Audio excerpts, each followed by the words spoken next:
ಜಮೀನಿಗೆ ನುಗ್ಗಿದ ಹೇಮಾವತಿ ನಾಲೆಯ ನೀರು. ಕಟಾವಿಗೆ ಬಂದ ಬೆಳೆ ನಾಶ, ಪರಿಹಾರಕ್ಕೆ ಆಗ್ರಹ. ಸರ್ಕಾರ ಪಿಕ್ ಮಾಡಿ ಅಮೌಂಟ್ ರೈಟ್ ಕೊಟ್ರೆ ಒಪ್ಪತ್ತೀವಿ, ಇಲ್ಲ ಅಂತಂದ್ರೆ ಒಪ್ಪಕ್ಕಿಲ್ಲ.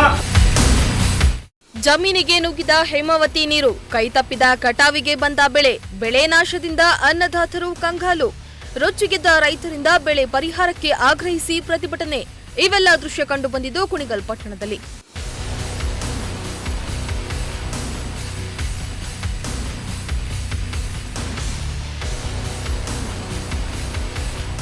ಕುಣಿಗಲ್ ತಾಲೂಕಿನ ಹುತ್ರೆದುರ್ಗ ಹೋಬಳಿ ವ್ಯಾಪ್ತಿಯ ಚನ್ನತಿಮ್ಮಯ್ಯನಪಾಳ್ಯ ಗ್ರಾಮದ ಜಮೀನಿಗೆ ಹೇಮಾವತಿ ನಾಲೆಯ ನೀರು ನುಗ್ಗಿದ್ದು ಕಟಾವಿಗೆ ಬಂದಿದ್ದ ಬೆಳೆಗಳು ನೀರು ಪಾಲಾಗಿವೆ. ಹೇಮಾವತಿ ನಾಲೆಯಿಂದ ಬೇಗೂರು ಗ್ರಾಮದ ಕೆರೆಗೆ ನೀರು ಹರಿತಾ ಇದ್ದು, ಮಾರ್ಗ ಮಧ್ಯೆ ಇರುವ ಚನ್ನತಿಮ್ಮಯ್ಯಪಾಳ್ಯ ಗ್ರಾಮ ವ್ಯಾಪ್ತಿಯಲ್ಲಿ ಸುಮಾರು 50 ಎಕರೆ ರೈತನ ಜಮೀನಿಗೆ ನಾಲೆಯ ನೀರು ನುಗ್ಗಿದೆ. ಇನ್ನು ಜಮೀನಿನಲ್ಲಿ ಬೆಳೀತಾ ಇದ್ದ ರಾಗಿ, ಭತ್ತ ಹಾಗೂ ಅಡಿಕೆ ಹಾಗೂ ತೆಂಗು ಬೆಳೆ ಸಂಪೂರ್ಣ ಜಲಾವೃತಗೊಂಡಿದ್ದು ಲಕ್ಷಾಂತರ ರೂಪಾಯಿ ನಷ್ಟ ಆಗಿದೆ. ಇದರಿಂದ ರೈತರು ಕಂಗಾಲಾಗಿದ್ದಾರೆ.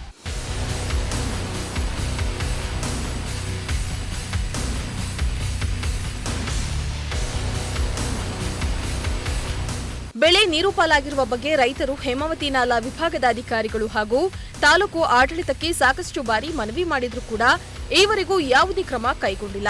ಸ್ಥಳ ಪರಿಶೀಲನೆಯೂ ನಡೆಸಿಲ್ಲ ಎಂದು ಚನ್ನತಿಮ್ಮಯ್ಯನಪಾಳ್ಯ ಗ್ರಾಮದ ರೈತರು ತಾಲೂಕು ಕಚೇರಿಯ ಮುಂಭಾಗ ಪ್ರತಿಭಟನೆ ನಡೆಸಿ ಆಕ್ರೋಶ ಹೊರಹಾಕಿದ್ರು. ಇನ್ನು ರೈತರ ಪ್ರತಿಭಟನೆಗೆ ಕೆಆರ್ಎಸ್ ಪಕ್ಷದ ಮುಖಂಡರು ಸಾಥ್ ನೀಡಿದ್ರು.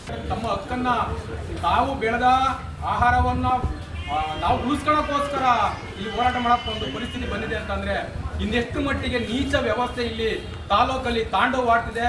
ಇಲ್ಲಿನ ಸಂಬಂಧಪಟ್ಟ ಅಧಿಕಾರಿಗಳಾಗಿರ್ಬೋದು, ರಾಜಕಾರಣಿಗಳಾಗಿರ್ಬೋದು, ಶಾಸಕರಾಗಿರ್ಬೋದು ಅಥವಾ MP ಪಾಪ ಪುಣ್ಯಾತ್ಮರು ಇಬ್ರು ಡಾಕ್ಟ್ರೆಯ ನಾಮಕಾವಸ್ಥೆ ಮಾತ್ರ ಡಾಕ್ಟ್ರು, ರಾಜಕಾರಣಿಗಳು ಮಾಡುವಂತ ಒಂದಷ್ಟು ಇಂಥ ನೀಚ ಕೆಲಸಗಳಿಗೆ ಇವತ್ತ ಬೀದಿಲಿ ಬಂದು ರೈತರೊಂದು ಹೋರಾಟ ಮಾಡುವಂತ ಪರಿಸ್ಥಿತಿಯಲ್ಲಿ ಬಂದಿದೆ.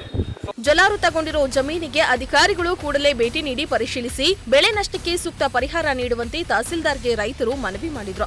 ರೈತರ ಮನವಿ ಸ್ವೀಕರಿಸಿದ ತಹಸೀಲ್ದಾರ್ ರೇಷ್ಮಾ ಘಟನೆ ಬಗ್ಗೆ ಮೇಲಧಿಕಾರಿಗಳ ಗಮನಕ್ಕೆ ತಂದು ಸೂಕ್ತ ಕ್ರಮ ಕೈಗೊಳ್ಳಲಾಗುವುದೆಂದು ರೈತರಿಗೆ ತಿಳಿಸಿದ್ರು.